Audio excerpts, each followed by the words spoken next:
ETV life ఆధ్యాత్మిక channel ప్రేక్షకులకి స్వాగతం. మానస కార్యక్రమానికి సుస్వాగతం. ఈరోజు మనం చూస్తున్నాం కదా, ఎవరన్నా చాలా ముందుకు వెళ్తున్నారు అనుకోండి, అనగా ఏదన్నా కంపెనీలో మనకంటే వెనకొచ్చి ముందుగా ప్రమోషన్ పొంది ఎక్కువ శాలరీతో కానీ ఎక్కువ ప్యాకేజ్తో కానీ బాగా ముందుకు వెళ్తున్నారు అనుకోండి. సో వాళ్ళకి ఇంకా చాలా ప్రమోషన్స్ మీద ప్రమోషన్స్ వస్తూ ఉన్నాయనుకోండి. మనం ఆ కంపెనీలో ఎప్పటి నుంచో అలాగే వర్క్ చేస్తున్నామో అదే స్థితిలో ఉన్నామనుకోండి. సో వాళ్ళని చూసి మనం తెలియకుండానే ఎంత జెలసీ కానీ అసూయ కానీ ఫీల్ అవుతూ ఉంటాము కదా. ఈరోజు ఇది చాలా చాలా కామన్ అయిపోయింది. ఎవరన్నా మనకన్నా చాలా ఉన్నత స్థితిలో ఉన్నారనుకోండి, ముఖ్యంగా బాగా తెలిసిన వాళ్ళు, పైకి మనం మన ఆత్మీయులు మన బంధువులు అంటూ ఉంటాం, కానీ బాగా తెలిసిన వాళ్ళు చాలా ఉన్నత స్థితిలో ఉన్నారనుకోండి, అది ధనం కావచ్చు, లేకపోతే కీర్తి ప్రతిష్టలు కావచ్చు, లేకపోతే పదవి కావచ్చు, లేకపోతే వాళ్ళ జీవితంలో సంతోషం కావచ్చు, లేదా వాళ్ళ ఇంట్లో ఫ్యామిలీ మెంబర్స్ అందరూ కూడా చాలా మంచి పొజిషన్లో ఉన్నారు, మనం అలాగే ఉన్నాం అనుకోండి. వాళ్ళని చూసి మన మనస్సులో వచ్చేటువంటి మొట్టమొదటి నెగిటివ్ ఎమోషన్ ఏదైనా ఉంది అని అంటే అసూయ. సో ఈ అసూయ ఒక్కటే రాదు. ఈ అసూయతో పాటు ఏమొస్తుంది? పగ వస్తుంది, ద్వేషం వస్తుంది, అశాంతి కలుగుతుంది, మనశ్శాంతి అనేది ఉండదు. తద్వారా ఎన్నో అనారోగ్య సమస్యలు ఉంటాయి. మనం కాన్సన్ట్రేషన్గా ఉండలేము. మన మనస్సుని మనకి ఏది కావాలో, ఏ విషయం మీద దృష్టి పెట్టాలో దాని మీద మనం ఏకాగ్రంగా దృష్టి పెట్టలేం. అసలు ఈ జీవితం ఏంటి, ఈ జీవితంలో నాదెంత గొప్పదైనటువంటి ఒక గ్రేట్ రోల్ ఉంది, భగవంతుడు నాకు ఎంత అనంతమైనటువంటి శక్తి సామర్థ్యాలని, ఎంత మంచి మనస్సుని, ఎంత చక్కటి విశ్లేషణాత్మకమైనటువంటి శక్తిని ఇచ్చారు అనేటువంటి విషయాన్ని చాలా న్యాచురల్గా మర్చిపోయేలాగా చేస్తుంది కదా.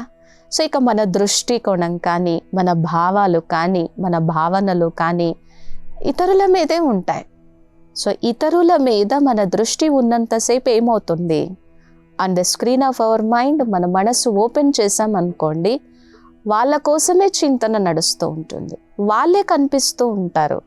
ఇక మనసులో మనకి తెలియకుండానే అసూయ కలుగుతూ ఉంటుంది, ద్వేషం కలుగుతూ ఉంటుంది. సో వీటికి ఎక్కడ ఫుల్ స్టాప్ పెట్టాలి? వీటిని ఎలా ఎదుర్కోవాలి?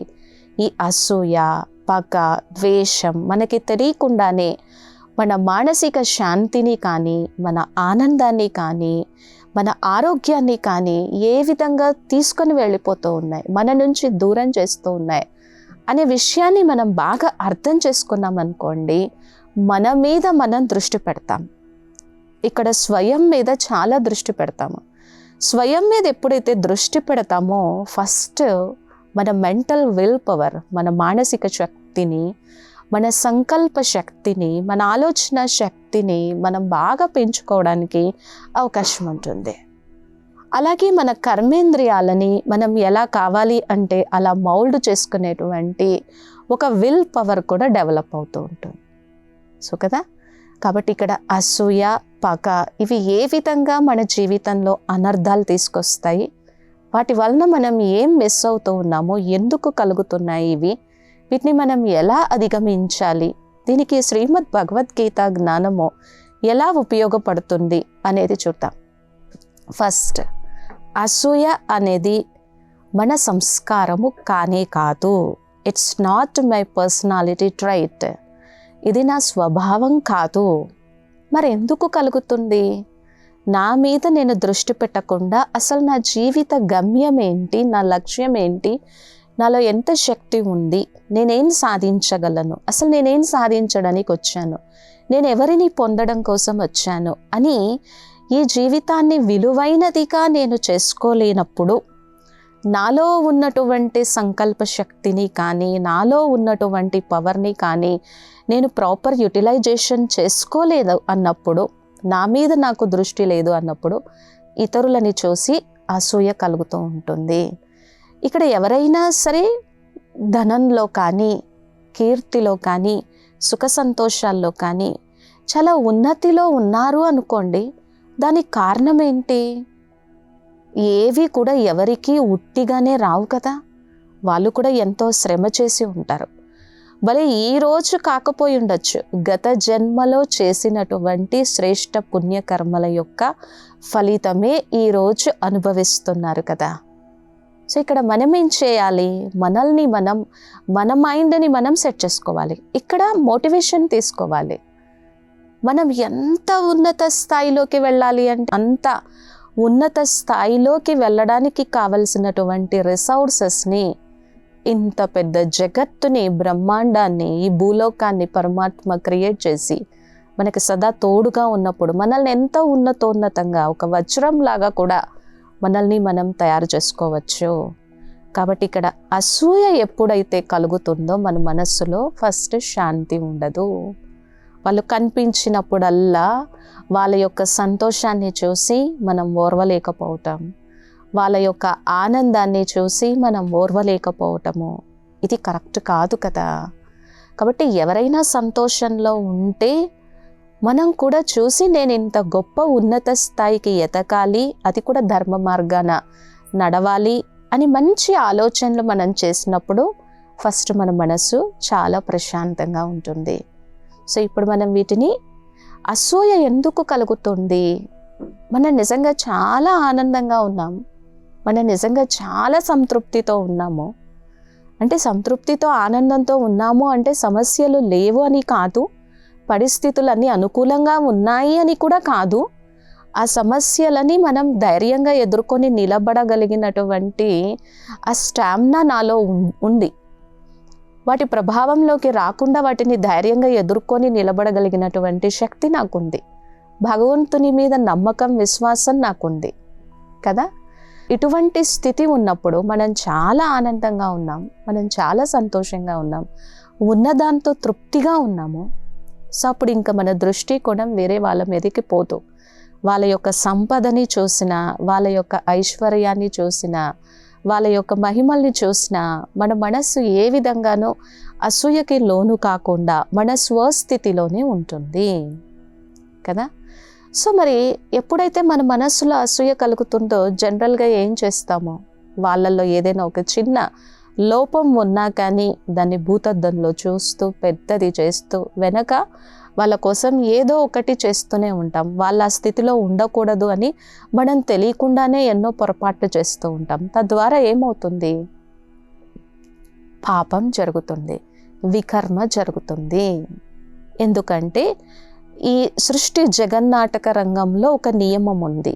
మనం ఏదైతే ఇతరులకి ఇస్తామో, ఏ దృష్టికోణంతో, ఏ భావంతో, ఏ భావనతో ఇతరులని చూస్తామో దాన్నే మళ్ళీ మనం తిరిగి పొందుతాం.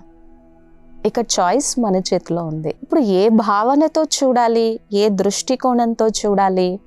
మంచి భావనతో చూస్తే మనం తిరిగి మంచి పొందుతాం. సో అందరూ బాగుండాలి అనేటువంటి భావంతో చూస్తే అందరి నుంచి మనకి అదే ఆశీర్వాదాలు వస్తాయి కదా. సో అలాగే అసూయతో పాటు దాని వెనక తోడుగా వచ్చేది ఏంటి అని అంటే పగ, ద్వేషము, ఇటువంటివన్నీ కలుగుతూ ఉంటాయి. సో మరి వీటన్నింటి నుంచి మనల్ని మనం ప్రొటెక్ట్ చేసుకోవటానికి శ్రీమద్ భగవద్గీతలో పరమాత్మ మనకి తెలియచేస్తుంది ఏంటి అని అంటే, నీ మనస్సుని ఏ విధంగానూ ఈ అసూయతో కానీ, పగతో కానీ, ద్వేషంతో కానీ, లేకపోతే చెడు ఆలోచనలతో కానీ కలుషితం చేసుకోవద్దు, విషపూరితం చేసుకోవద్దు.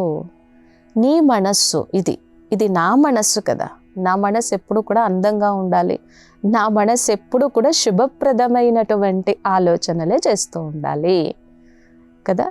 సో ఇక్కడ పరమాత్మ మనకేం తెలియజేస్తున్నారు అంటే, అద్వేష్ట సర్వభూతానాం మైత్రీ కరుణ ఏవచ నిర్మమో నిరహంకార సమదుఃఖ సుఖక్షమి.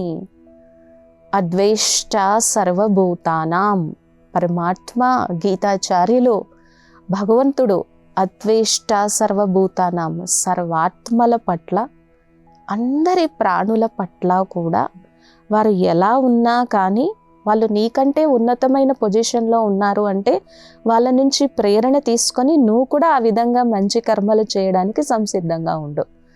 ఒకవేళ వాళ్ళు నీకంటే తక్కువ స్థితిలో ఉంటే వాళ్ళు మంచిగా పైకి ఎదిగి ఉన్నతోన్నతమైనటువంటి వ్యక్తిత్వంతో మెలగడానికి కావలసినటువంటి దీవెనలు, ఆశీర్వాదాలు ఇవ్వు. ఈ విధంగా అద్వేష్ట సర్వభూతానం, అందరి పట్ల ఏ విధమైనటువంటి అసూయ వద్దు, పగ, ద్వేషం ఇటువంటి ప్రతీకార భావనలు రగల్చుకోకుండా మైత్రి, కరుణ ఏవచ, స్నేహం ఉండాలి వాళ్ళ పట్ల, కరుణ ఉండాలి, దయ ఉండాలి, ఇటువంటి భావాలను కలిగి ఉండాలి. నిర్మమో నిరహంకార అంటే జనరల్గా మనం ఏం చేస్తూ ఉంటామో, మనకు ఎవరైనా బాగా నచ్చారనుకోండి, ఇంకా వాళ్ళే జీవితం, వాళ్ళతోనే మన రిలేషన్, వాళ్ళతోనే కనెక్షన్, వాళ్ళు లేకపోతే మనం లేము. ఇంకా చెప్పాలి అంటే వాళ్ళతోనే రాసుక పూసుకొని తిరుగుతూ ఉంటాం, టూ మచ్ అటాచ్మెంట్. సో అది పనికిరాదు. ఎవరితో ఎంతవరకు ఎప్పుడు ఎక్కడ ఎలా మెలగాలో మెలుగుతూ మౌనేన కలహం నాస్తి, మౌనంగా ఉండగలిగితే ఎన్నో రకాల కలహాలకి మనం గుడ్ బై చెప్పచ్చు. మన జీవితంలో అటువంటి కలహ క్లేశాలు లేకుండా హాయిగా మన సమయాన్ని సఫలం చేసుకోవచ్చు, సద్వినియోగం చేసుకోవచ్చు. నిరహంకార, ఇక్కడ ఎందుకు నిరహంకార అనేటువంటి ప్రస్తావన వచ్చింది అంటే, మనం ఏదైనా బాగా ఉన్నతిలోకి వచ్చాము, ధనాన్ని సంపాదించాము, ఐశ్వర్యాన్ని సంపాదించాము, సుఖం వచ్చినప్పుడు వెంటనే పరమాత్మని మర్చిపోతాము, దుఃఖంలో మాత్రమే జ్ఞాపకం చేసుకుంటాం. ఇదంతా నాకు భగవంతుడిచ్చింది అన్న విషయాన్ని మర్చిపోతాము. శ్రేష్ఠ కర్మలు చేయడం వలన కలిగిన భాగ్యం అన్న విషయాన్ని మర్చిపోతాము. ఇక్కడ మనం ఏం చేయాలి అని అంటే, ఇదంతా నీవిచ్చింది కదా తండ్రి అనేటువంటి ఒక ఆలోచన మనలో కానీ ఉన్నట్లయితే అహంకారం లేకుండా నిరహంకారిగా మనం ఉండగలము. సమ దుఃఖ సుఖ అంటే ఇక్కడ మనకి బాగా శ్రీమద్ భగవద్గీత ఒక చక్కటి గుణాన్ని కానీ, ఒక చక్కటి అలవాటుని కానీ, సంస్కారాన్ని కానీ నేర్పిస్తుంది. అదేంటంటే, సుఖ దుఃఖే సమీకృత్వ లాభాలాభో జయాజయో. మనకి ఇక్కడ నేర్పించేటువంటి ఒక చక్కటి గుణం, ఒక భక్తుడికి ఉండాల్సినటువంటి గుణం, లేదా ఒక వ్యక్తికి ఉండాల్సినటువంటి గుణం ఏంటంటే, దుఃఖంలోనూ సుఖంలోనూ మన మనస్సు బ్యాలెన్స్. జనరల్గా దుఃఖం వచ్చినప్పుడు చాలా బాధపడతాం, కృంగిపోతాం, కృషించిపోతాం. ఇంకా ఏవైనా వినకూడనటువంటి వార్తలు విన్నా, మన సంబంధీకులకు ఏదైనా జరిగినా, ఈరోజు హార్ట్ అటాక్స్, అక్కడే మరణించటం, ఇటువంటివి ఎన్నో వింటూ ఉన్నాం, మనం చూస్తూ ఉన్నాం. ఇప్పుడు అది మామూలు, సహజంగా అయిపోయింది.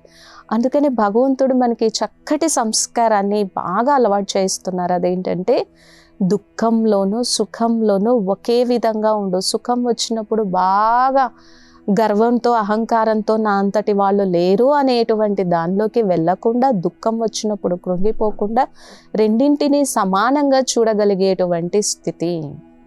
ఏదైతే జరుగుతుందో అంతా మంచి జరుగుతుంది, ఏదైతే జరిగిపోయిందో అది కూడా మంచికే, ఏదైతే జరగనున్నదో అది ఇంకా మంచికే అని చూడగలిగేటువంటి దృష్టి కోణాన్ని మనకి శ్రీమద్ భగవద్గీత, దాన్ని అందించినటువంటి భగవంతుడు మనకి ఈ అలవాటుని, ఈ సంస్కారాన్ని నేర్పిస్తున్నారు. ఎందుకంటే మనం ఇక్కడ ఉన్నాం, సమస్యల మధ్యలో ఉన్నాం, జీవితంలో ఉన్నాం, సంసార సాగరంలో ఉన్నాం, ఒడిదుడుకుల మధ్య ఉన్నాం, అనేక రకరకాల స్వభావ సంస్కారాలు కలిగినటువంటి మనుషుల మధ్యలో ఉన్నాం. వాటిని ఎలా ట్యాకిల్ చేయాలి, వాళ్ళతో ఎలా డీల్ చేయాలి, ఈ సమస్యలు వచ్చినప్పుడు ఎలా ఉండాలి, ఇవన్నీ కూడా భగవంతుడు మనకి నేర్పిస్తూ ఉన్నారు. కాబట్టి రెండింటినీ సమానంగా చూడగలిగేటువంటి స్థితి క్షమ, క్షమ, క్షమ కదా. అందుకే ఇక్కడ భగవంతుడు నేర్పిస్తున్నటువంటి ఒక చక్కటి సంస్కారం ఏంటంటే క్షమాగుణం, క్షమాభావం, క్షమించగలం, అది మన సంస్కారం అని ఆయన తెలియజేస్తూ ఉన్నారు.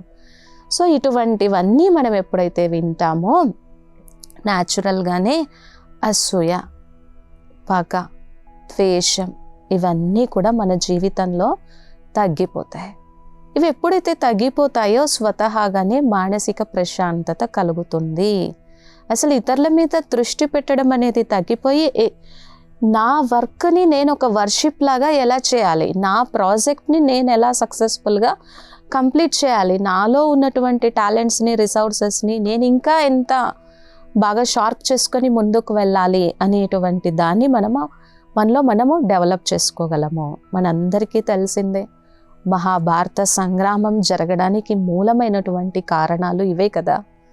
అవమానం జరిగింది, ద్రౌపదీదేవి నవ్వింది అనే కదా దుర్యోధనుడికి బాగా కోపం కలిగింది.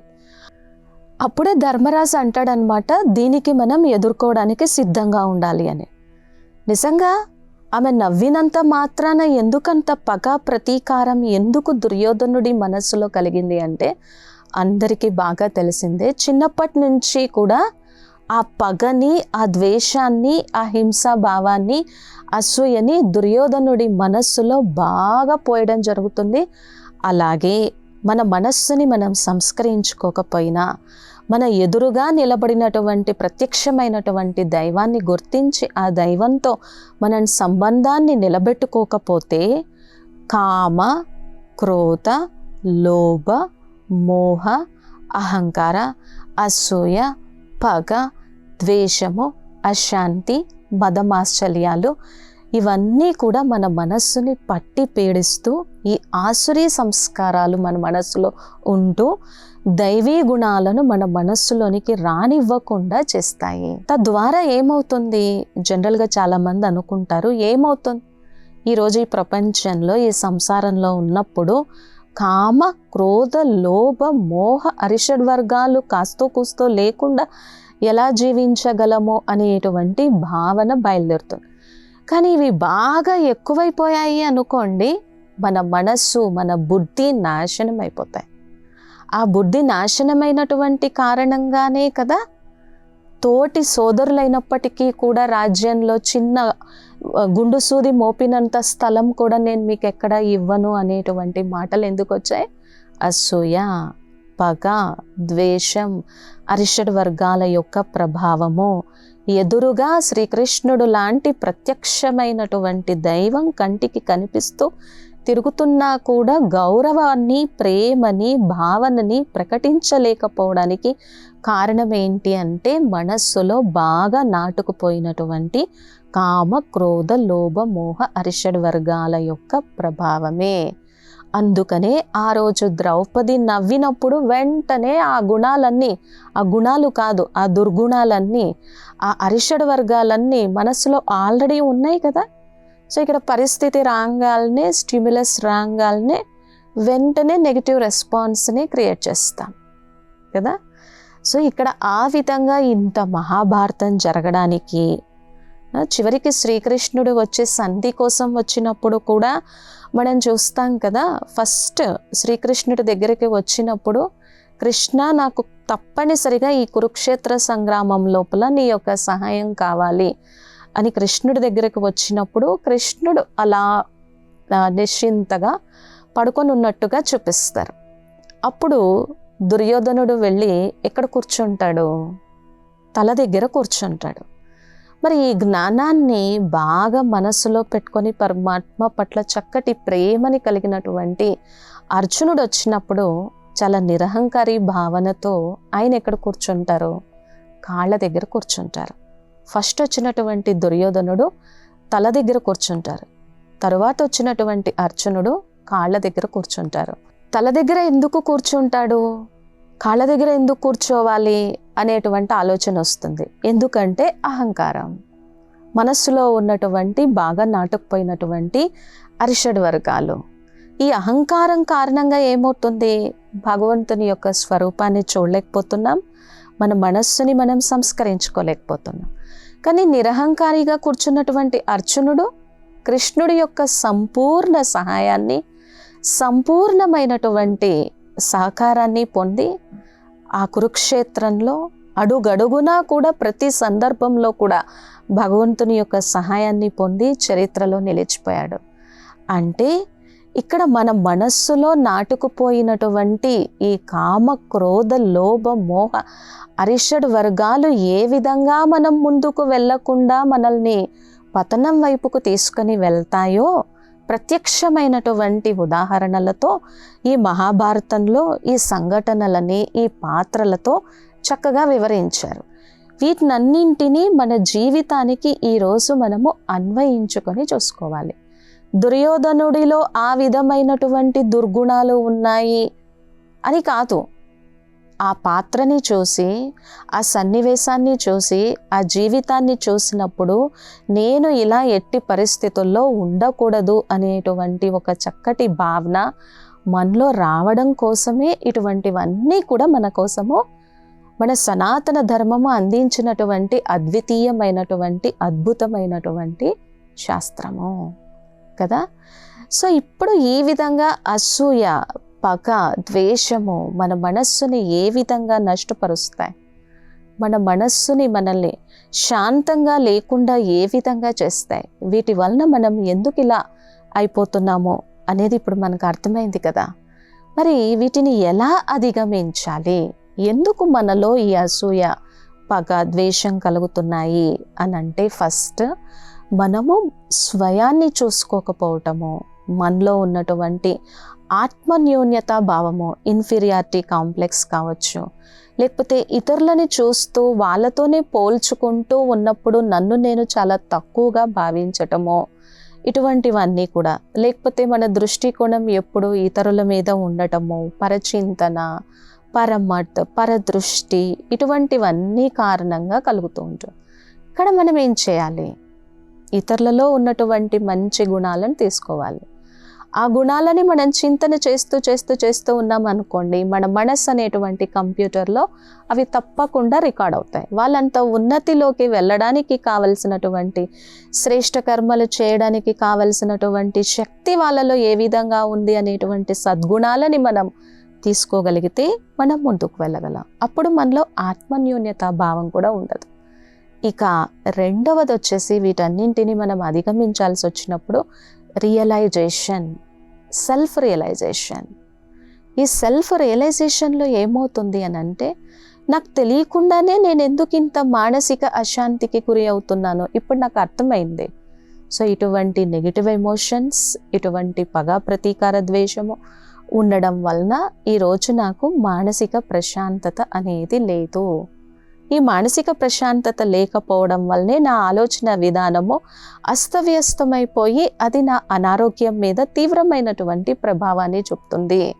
ఇక్కడ నాకు బాగా అర్థమైనటువంటి విషయం ఏంటంటే, నేను చాలా ఆరోగ్యంగా ఉండడానికి నేను తీసుకునేటువంటి ఆహారమే కాదు, నా ఆలోచన విధానము, నా ఆలోచన సరళి కూడా ఎంతో మంచి రోల్ని ప్లే చేస్తాయి అనేది అర్థమవుతుంది.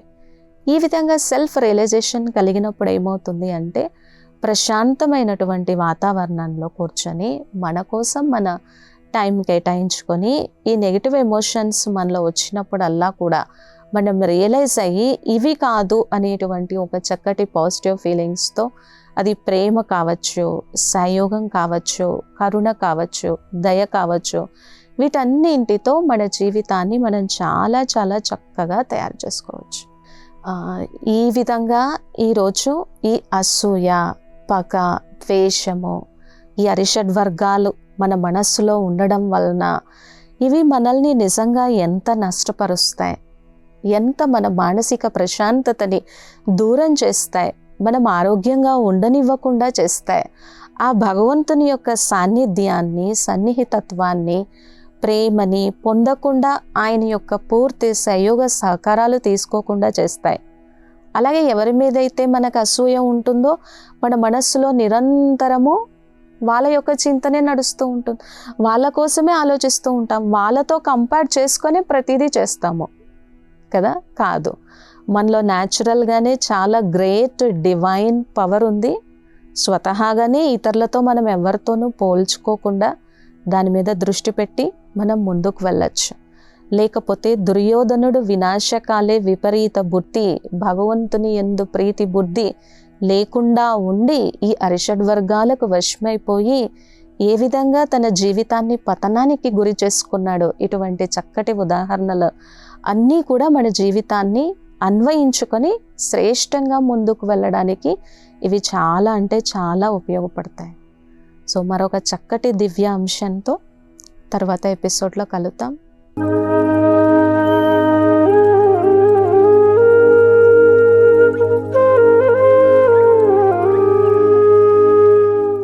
ఈ కార్యక్రమాన్ని తిరిగి చూడాలనుకుంటే www.youtube.com/@ETV Life Spiritual లో చూడవచ్చు.